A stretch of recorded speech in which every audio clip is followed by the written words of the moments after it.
হাওয়ায় তখন শেষ গোধূলির রং, গাঢ় কমলা আকাশ ছাপিয়ে নামতে থাকা বৈশাখী বিকেলখানা যেন বছর ১৬র ছটফটে এক মেয়ে। ব্রিজের ধার ঘেঁষে আরও ঘন হয়ে এগিয়ে আসে আকাশি চুড়িদার আর জিন্স টি শার্ট। মফস্বলের গঙ্গার পাড় তখন হাওয়ায় হাওয়ায় ভেসামাল। ঘোলাটে সেই জলের ধারে আলো জ্বলে উঠছে মন্দিরে মন্দিরে। লাল মেঝের ছোট্ট ঘরখানায় বিশ্বপ্রেমিক কালো ছেলেটার পুজোর আয়োজন। হায় প্রেমের ঈশ্বর, এমনই এক সন্ধে নামার মুখে তোমার চাতালে এসে দাঁড়িয়েছিল বছর ২২-এর আকাশি চুড়িদার। বছর ২৫-এর যুবকটি তখন তার আঙুলে আঙুল ডুবিয়ে শক্ত করে হাত ধরেছিল কিছু একটা কথা দেওয়ার ছলে। শেষ পর্যন্ত কথা দেওয়া হয়েছিল কিনা জানি না, কারণ তার আগেই তাদের সামনে এসে দাঁড়িয়েছিল নীতি পুলিশি। যাও যাও এখান থেকে, এখানে এসব নোংরামি চলে না। লাল মেঝে সন্ধ্যারতির মাঝে বিশ্বপ্রেমিক কালো ছেলেটা তখন নীরব। আর অপরাধীর মুখে ফেরার রাস্তা ধরেছে যে ছেলে মেয়ে দুটো, তারাও নিজেদের মধ্যে চুপ। এই নীরবতাটা অপমানের, নীরবতাটা লজ্জার। এবার না হয় আরেকটা গল্প বলি।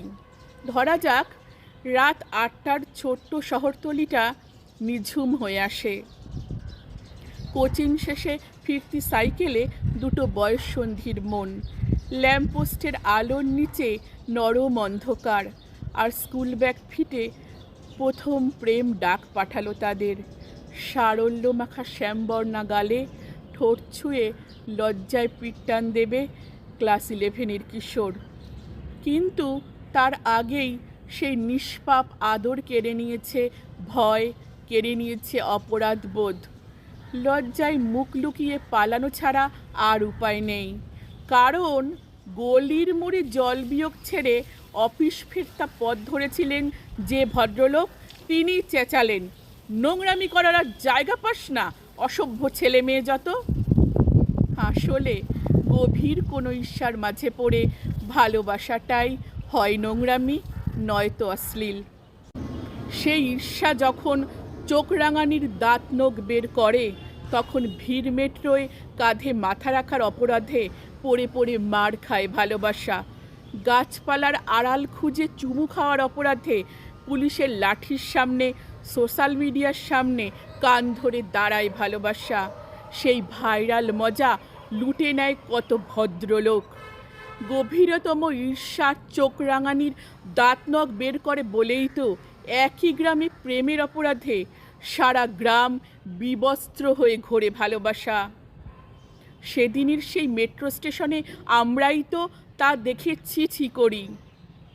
হয়তো আয়নার ব্যবহারটা বহুদিন ভুলে গেছি আমরা। মধ্যযুগে পিছিয়ে যাব কিনা জানি না, কিন্তু এই কলম এখনও আশা রাখে একদিন ফের আয়না কিনবো আমরা। নিজেদের ভেতরকার ডাস্টবিনগুলোকে পুড়িয়ে ফেলে গাছপালার আড়ালে আবার ঘনিষ্ঠ হবে দুজন।